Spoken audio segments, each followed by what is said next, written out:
Thank you to the South China Morning Post and the organisers for inviting me and my fellow panellists to join you. My job is to moderate, so I'm going to moderate rather than giving a big speech, and I'm going to try and keep people to time. So my introductory remarks are just going to be very short. I mean, I was delighted by the amount of airtime that education got in the panels that you heard before lunch, because it's my personal belief that education is the route to self-improvement for individuals and also for societies. And I think actually one of Hong Kong's greatest strengths is its youth, as I said earlier on, and also its education. I'm not as pessimistic about Hong Kong's education system as some comments that were made before lunch, but my view is very much focused on the universities because that's where I work. I know less about the schools. Eden knows more about the schools, and he's going to kick us off with some initial remarks. And as I said, we've got about 5 minutes each. There probably won't be much time for questions from the floor, but if there is time, we'll try and allow that. But Eden, over to you first. Well, thank you, Peter. We only got 30 minutes here. And I just want to give, as a first speaker, a little overview about the topic, which is about how Hong Kong can move forward as a innovation hub. So the first thing I'll say is that for my remarks anyway, even though I realize that innovation exists everywhere, including it should be in the government also, the innovation that I would talk about is really related to technology. So just bear with me for that. But I certainly advocate for Hong Kong. More innovation in every area is really something that we should all encourage. First, let me give you a little bit of just a slight history here. And it was good that Mr. C.H. Tung was here, because frankly, he started this discussion 20 years ago. And some of you who were here during that time may vaguely remember, but many of you probably may not remember, or you were not here at that time. But he set up a commission on innovation and technology back in 1998, okay? And he appointed a renowned academic from UC Berkeley to head this effort, and they produced 2 commission reports in 1998, okay? And let me quote what one of the conclusions is here. This is October of 1998 in their first report. We envision Hong Kong to be an innovation-led, technology-intensive economy in the 21st century, serving the region as a center for the development and commercialization of innovative ideas and technology, in addition to Hong Kong's current role as a business and financial center. Unfortunately, 19 years later, we're still having this panel. As you can see, this vision was here already. He did set up certain things. The Commission on Innovation and Technology still and continued fits and starts is still here. There's the Advanced Science and Technology Research Institute, which exists, ASTRI, right now, and the the Innovation Technology Fund, which funds a lot of the downstream application technology research, is still continuing and is very vibrant. So these are the legacies from this commission. In terms of hardware, obviously the Cyberport, which got off to a controversial start, but I can tell you right now, the Cyberport right now is actually very, very successful with many, many talents. And of course, there's a science park. So hardware-wise, things have been set up. Some organizations have been set up, but alas, the development of technology and innovation in Hong Kong really has been quite slow, unfortunately.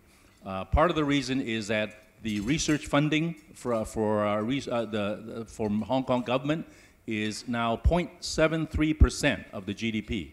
And for Korea, for Taiwan, for the United States, for Singapore, they're all between 4 and 6%. China spends 6% of its GDP on S&T and research development. Hong Kong spends 0.73%, okay? This can tell you that the funding here is really quite lacking. And the funding comes really on several facets. One, of course, is obviously more innovation, commercialization, downstream type funding, and that the government recently, in the last couple of years, have been putting some money in. But we in universities always caution that if there's too much emphasis on this type of research or this type of development, we call it, is more development than research, you know, you're really neglecting fundamental research and foundation research. And foundation research is absolutely necessary in order to produce the technologies that will come in the 5 years, 10 years, 20 years, et cetera. We always, you know, give you the example that theory of relativity was discovered by Einstein in the, before 1920, but nuclear energy was not harnessed for decades later. And DNA was, you know, the discovery of DNA was in the 50s, and then all the genes work now is like 30, 40, 50, 60 years later. The iPhone technology is really from the 70s, and then the iPhone came only in the last 10 or 15 years. So therefore, you must spend money, and we're glad to see that Kerry is focusing on some money applying to that area.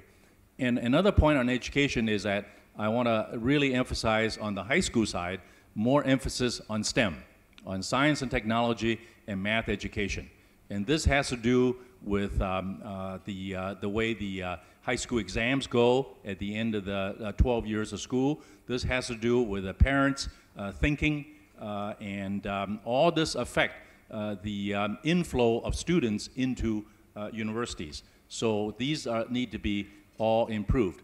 And I just want to make a final point is that having said all that, we got great things. We got great universities here, highly ranked universities.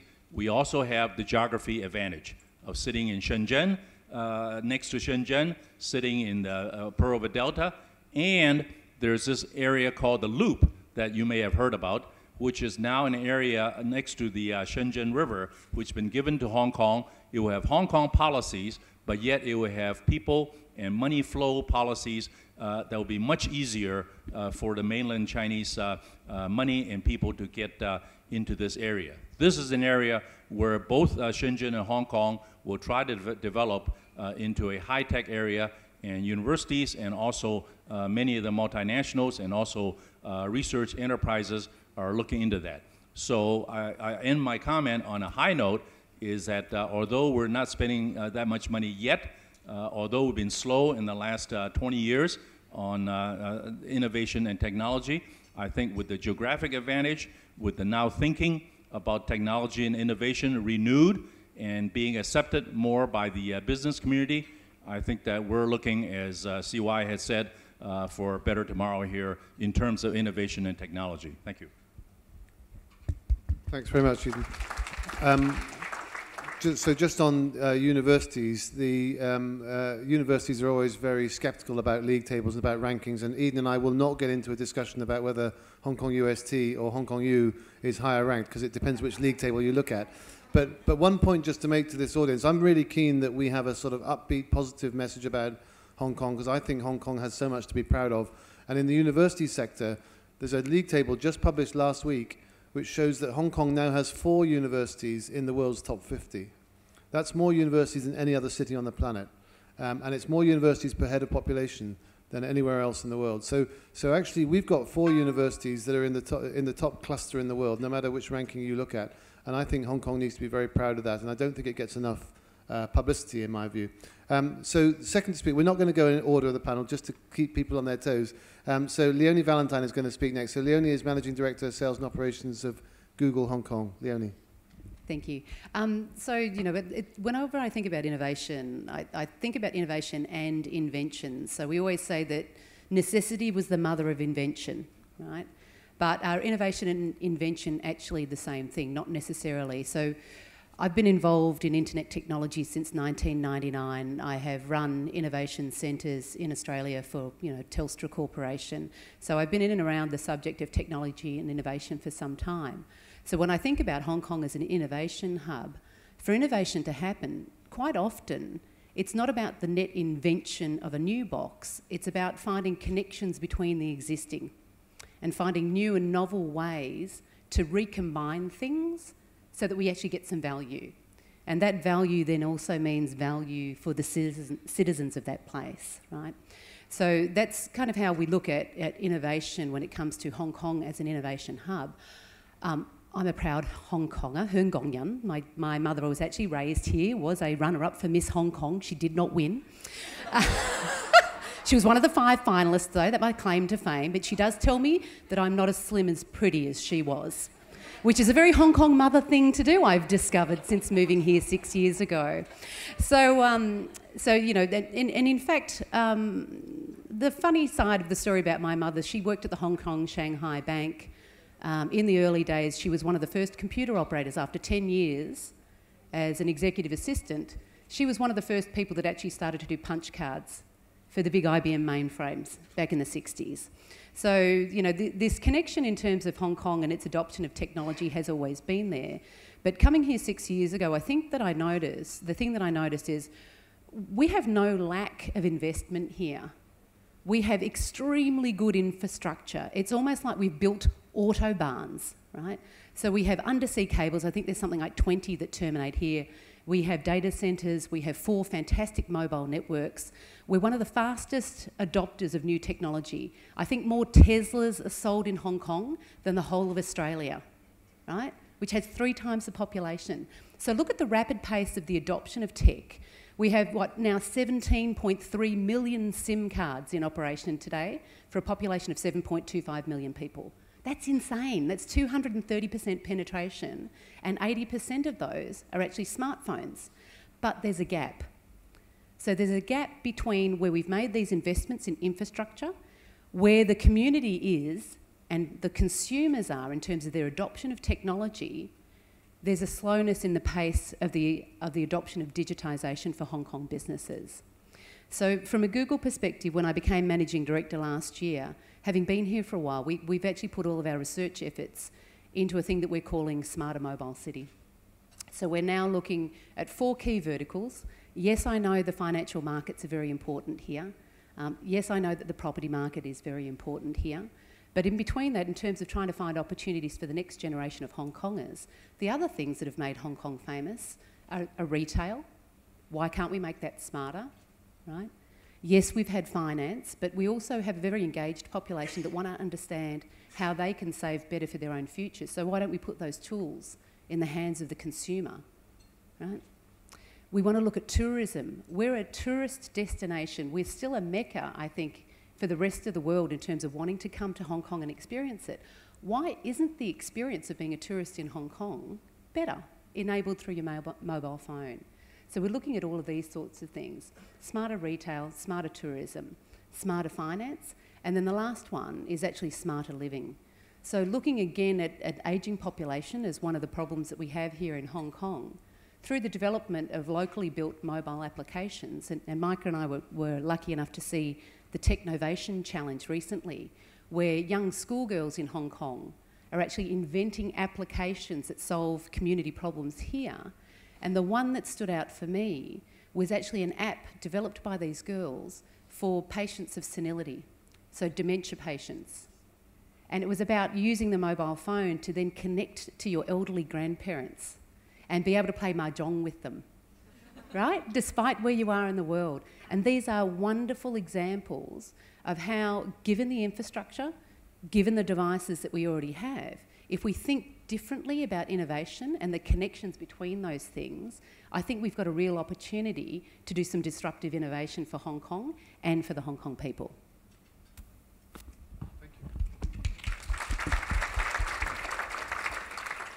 Thank you, Leonie. So are there things that Google Hong Kong is doing that will inform Google elsewhere in the world? Yes. So one of the things, I mean, Hong Kong, as you can imagine, in global Google is what I like to call a rounding error. When you look at how much money gets generated in the rest of the world versus this market. But what I say to my team is that this is one of the best places to beta a new product. So we make a very strong case globally for Hong Kong because I can point to those statistics of how the technology enablement here and the class of the mobile networks, etc., actually means that this is a very good place for us to test new technologies. And in fact, of course, now Google has 3 major players globally. One is our ads business, which I'm responsible for here in Hong Kong. The other one is cloud. So we've got big investments in cloud globally. And then the third one is our hardware business. So we're actually always in demand from our global colleagues about what's the latest and greatest that's happening here, particularly in the adoption of those sorts of technologies as well. Okay, fascinating. I mean, I've got a medical background myself, as you know, and one of the things that really fascinates me is how the world is going to cope with an aging population. And I don't think medicine has got the answers. I think the answers will come from engineering and social science and modern technology. So the virtual mahjong that you're talking about is a fascinating idea. And we might come back to that because, you know, Hong Kong has the longest life expectancy in the world for both men and women now. We have rapid adoption of technology. Why can't Hong Kong lead the way in understanding how to look after an aging population? That, to me, is a niche market that actually nobody's got the answer to, and Hong Kong potentially could. Okay, so the next speaker then is going to be Micah Steinbach on the end. So Micah is CEO of the Commonwealth Bank of Australia, the Hong Kong branch. Micah. Thank you, Peter.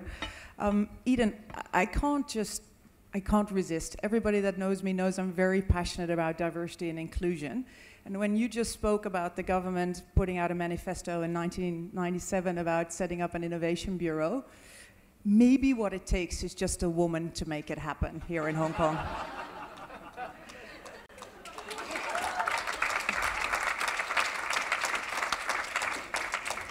And if you look at our panel today, I'm very, very honored to be in the presence of these amazing women and obviously some amazing guys, but it's really very impressive to see what is happening in the Hong Kong community. And to Leonie's point, the schoolgirls that actually put together the app for the dementia care have actually won a seat to the final in San Francisco. So they are one of the 6 junior schools that are actually making it to the final in San Francisco and pitching that idea to a global audience. And I think that is something that Hong Kong can be genuinely very proud of being able to support these girls through the grassroots, through the system, which everybody agreed this morning is quite rigid, to bring up some amazing ideas. And that's also why we are so passionate about Hong Kong. So I run Commonwealth Bank of Australia, and it's one of the largest banks in Australia. And we chose Hong Kong last year to set up our innovation center. It is the first innovation center that we have set up outside of Australia. And we chose Hong Kong because it has such an amazing, unique position here in the region. Firstly, it's obviously in its own right a financial center. I know this morning a lot of people disagreed whether it was really a financial center or whether it was just a place where headquarters gathered. But we still see this as a great place for the financial services industry because of the depth and the wealth in the insurance space, the banking space, but also the PE funds, the hedge funds, and the service providers around it. It was a great opportunity for us to establish here because of the proximity to China. I know a lot of people talk about technology and Silicon Valley in one sentence, but increasingly the innovation and technology that is coming out of China is something that is going to set the benchmark for the world. But also the fact that Hong Kong as a place in itself with 7 million people, as Leonie already alluded to, has a very interesting ecosystem. It's very easy to connect and to find people. Now, what do we actually do in our innovation lab? Well, we use it for 3 purposes. Our innovation philosophy is circled around design thinking. So we use it as a place to educate our staff around design thinking, but also educate them around the changes that are happening, and not just in financial services, but also in the wider context of demographics, of aging populations, of millennials, of any kind of technology that is shaping the change that we encounter today. But we also use it to engage with our clients, and we use it to talk to our clients about this change, and ideally we try and solve some of the problems that they have together. And thirdly, we use it for the community, so we engage with the government, with the regulators, but very much with the startup communities and the investors as well, because we recognize that a good innovation needs diversity of thought and diversity of ideas, and we don't have all the ideas in our house. So what was an interesting observation when we brought it out from Australia into Hong Kong, what actually that the wider community was very interested to learn. So we got a lot of interest of people that have come to visit us, and I think now in the first 1.5 years, we've probably had around 10,000 people visit our innovation lab.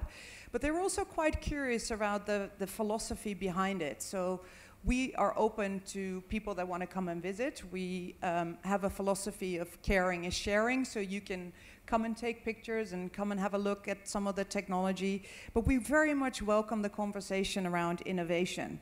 But what we thought we would be doing, which was actually problem solving with a lot of our corporate customers, we found that actually the adoption rate of change, as Leonie alluded to earlier, was still quite slow. I think a lot of people were not really aware of the changes that were happening in their businesses. And we found that instead of co-creating, we are actually spending a lot of time on education. Education around changes, education around new technologies, but also very much educating people around culture. And what's been very interesting is that our philosophy is that in order to be a good innovator, you need to foster curiosity and you need to change the mindsets of people, but also to create a common purpose around innovation. And it's been great to see how many interested parties in Hong Kong are willing to learn about these models that obviously exist outside of Hong Kong already and trying to see if they can adopt them. And we see some really good examples of the new ways of working. So a lot of Hong Kong CEOs start to cringe when I say this, but I don't have an office anymore. Nobody in our bank has offices anymore. Everybody just sits together. And by doing that, you really take out the hierarchy of an organization. But obviously in Asia, that's quite controversial. We don't have fixed working seats anymore. Everybody is equipped with a laptop and Wi-Fi, and you're encouraged to go and pick up your laptop and go and work somewhere else. But also all our jobs are flex. So you can basically work part-time or start earlier or start later. And I think to a lot of Hong Kong people and Hong Kong companies, that's still a bit daunting. But we are seeing adoption in that space. We see, if you look at an example like WeWork, so one of our friendly competitors here in the market has picked up a lot of their staff and brought them into WeWork, which is a co-working space. And I think if we start to think differently about the way we work and the way we live, we can solve some of the problems, not just in the financial services that we're encountering, but like we discussed this morning around living and poverty as well. So I want to finish off by mentioning that actually a very positive development has come out of the fact that we've set up our innovation lab as well, apart from a much wider engagement with the community as well as with our customers. It's that also it has brought us to set up the Hong Kong FinTech Association. So what we've noticed along the way is that Hong Kong is a great place for innovation, but it's very, very fragmented across the community. The government is having some amazing initiatives, but across various different departments. We have Cyberport, we have the Science Park, we have Astri, we have a lot of startups. We have at least 1,500 startups here in Hong Kong at the moment, but they're all spread out across Hong Kong, and they're not all finding their way to each other. So together with the government, we discussed that we would go for an industry-led and government-endorsed FinTech association to kind of unite the Hong Kong FinTech community and try at least to unite and to speak with one voice so that we can advocate better, that we can collaborate better, and that we can educate better around the changes that are coming our way. Thank you. Thank you very much, Micah. So just to pick up one point that Micah made, it links with the point that Eden made, is about the girls and young women of Hong Kong. They're fantastically talented. One thing that Eden's university and mine and the other universities in Hong Kong are trying to do is to encourage girls into STEM subjects. This is a bit of a stereotype that actually STEM subjects are not really for girls. It's not true. The girls are very talented. They're increasingly coming into STEM subjects, but actually one of the major constraints is actually the parents and the schools. So those of you in the room that are parents, please encourage your daughters to think about STEM careers. It's not just for your sons. Maybe just one point on that. Yeah. So for the Technovasia competition that took place here, there were 290 schoolgirls, and they visited Google and they visited CBA. They spent a Sunday with us on design thinking, and Cindy was actually one of the judges. But what was really amazing is that when we spoke to them at the beginning of this competition, they had all registered because their teacher had kind of said it's a nice thing to do, and they had no idea how to develop an idea or build an app. But what was very cool that at the end of it, they all build a working app. But when we asked them, what do you want to be when you grow up? Or what problem do you want to solve when they grow up?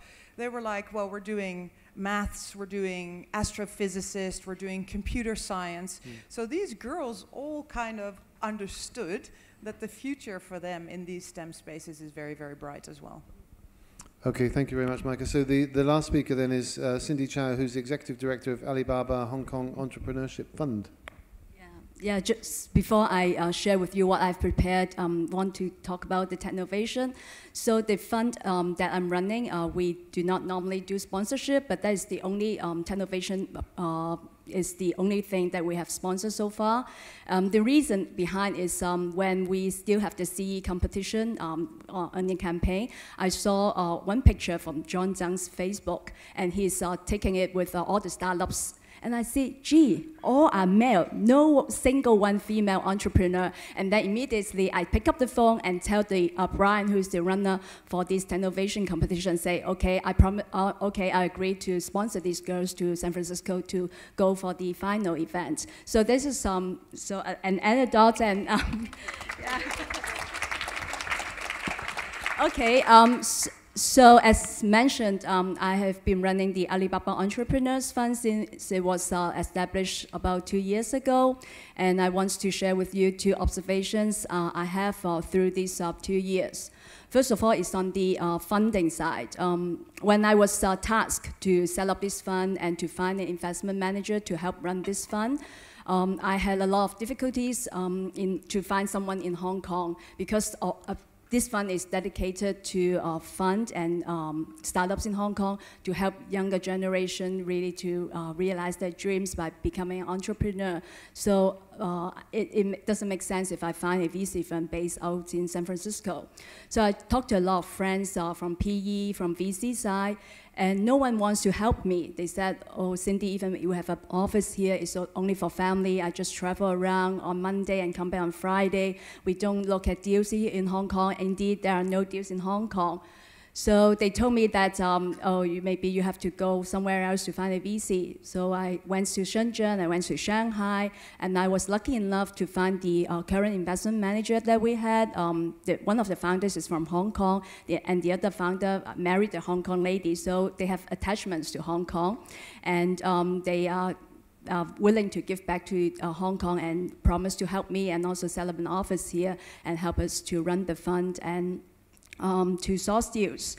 So, so that was what happened about 2 years ago. But now when I go to events, when I organize events to invite other VC firms to come, I do see more people are willing to look into deals in Hong Kong, be it family office, angel investors, or other VC firms. Indeed, I do see quite a number of VC firms set up in Hong Kong and be interested to support the Hong Kong startup community. So this is a very good positive sign because I guess with money available, then people will be more easily to really kickstart the business.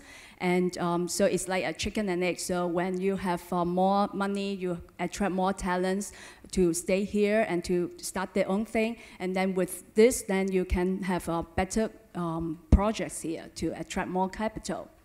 So this is one thing that I want to share. The other thing is in terms of the deals, the deal flows and the composition. So for the last 2 years, we have already received or gone through about almost 900 proposals. Not very good. I mean, as an investor, I would like to see more, more creative, innovative ideas.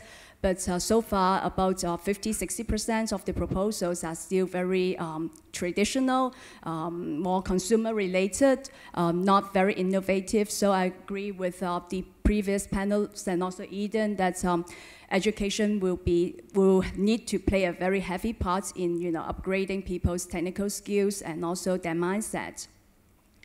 And also, during this process, I met a lot of young people who have good ideas, but they may not be able to know how to, kickstart their own business, how to run a business, not even to set up a company. So that's why our fund also run an internship program where we supported students to work in Alibaba, basically Alibaba in Hangzhou in China, for 6 to 12 months, where they can experience not only the latest technical knowledge, but also to be able to learn or being influenced by our entrepreneur spirit. So I know Joe is here. I want to share that in Alibaba, every one of us are running our business or our work at a very tight resource. We have always been short of headcounts. That's why we have to be very entrepreneurial to think of creative ways in order to achieve our KPIs. So after working 6 months in Hangzhou, some of these students or the interns, they will definitely gain from this entrepreneur spirit, which startups, most of the startups, they lack this kind of resources. And I think this is very important because no one knows how, when you graduate from school, how do you know how to be an entrepreneur? So you need certain type of training. Just like 20 odd years ago when I graduated, everyone tried to fight for an MT program to go to a big corporate so that to learn how to, grow and thrive in the big corporates. That's why in the past decade, we see a lot of very outstanding professional managers. But similarly, if we want to see more entrepreneurs in Hong Kong, so somehow we should think about certain type of training to groom these entrepreneurs. So to conclude, what my sharing is, we still have a long way to go, but I do see a lot of good signs that we are the young people or the younger generation can grasp, be it opportunities or resources. Thank you, Cindy. Is Alibaba doing similar things in Hangzhou or elsewhere in mainland China as well as what's going on in Hong Kong, or is this an effort focused on Hong Kong? This is basic. First year we did focus in Hangzhou, but this year we are also extending the internship program so that students can also work in our portfolio companies in Hong Kong, so they can get a taste of how does it mean by working with startups. So when they graduate, they may choose to work in a startup than a big corporates. Okay, thank you very much. So just to warn my fellow panelists, I'm going to go in the same order in a minute, but we're just about out of time, but our instructions were that we needed to finish on a big issue question. So what's the answer to my big issue question?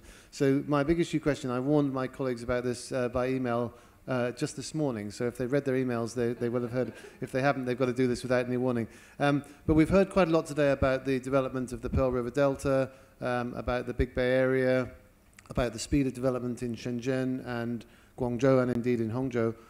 So my question to each of you, and you've got less than a minute each to answer, is how can Hong Kong make sure it doesn't get left behind? Eden. Well, several things. One is that I think that the research funding must go up, number one. Number two is to recognize the top universities here and really market the universities as if is marketing the financial sector, et cetera, because universities are the human resources that would generate the technology. Number three is to boost the secondary education STEM part. And also, much more difficult than that, I'm sad to say, is the cultural mentality of parents who don't want the children to take risks. But that one needs to be just worked on slowly. Then finally, attracting other people to come here, whether it be mainlanders or from the multinationals, is really things like schooling, things like environment, things like government red tape and bureaucracy, and facilitating companies coming. We have a lot of companies who are now looking to come here to set up research and development, believe it or not. TCL, Lenovo, the Beijing Genomics, BGI, and they're all coming in to set up labs. Okay, thanks. Time's up. Leonie. No pressure. So I was going to say everything that Eden just said, but since all of those topics have been taken, I think the one thing that always I focus on for Hong Kong really was the jewel in Asia for decades, if not nearly a century, right? I think we've lost a little of our edge. We've become a little bit dulled around the edges. I'd love to see us polish off that diamond again and really take our place in Asia as a destination and a hub for talent. That's one. But I think the other thing from a Hong Konger perspective is we need to embrace the concept of being proud of Hong Kong. I think there's a role here for the media. I think there's a role for parents. I think we actually need to have more visible role models in Hong Kong who are Hong Kongers who are taking the best of what we can do here and global thought leadership to the rest of the world. We need that. So that's what I would really love to see, and that's my call to action to everyone. We need that next generation of super role models. Time's up. Micah? Yep, okay, great. I think from my perspective, it won't come as a huge surprise that my call to action would be to embrace change. We can fight it, but it is going to happen. So I think as a community, we just have to embrace it. We don't all have to agree with it, but at least we have to be flexible and have that diversity of thought and that diversity of ideas, that our society is changing very rapidly and that we need to find ways in which to deal with that change. Thank you very much. And last but not least, Cindy. So I think we talk a lot about changes, but sometimes we should also be, recognizing our own strength about Hong Kong still being a key financial center. We are still very good at servicing tourism. So how we can make better use of our core strength or core pillars in the economy and also the society to excel ourselves or to leapfrog again would be something that every one of us can reflect on. Okay, thank you. Please join me in thanking my fellow panelists.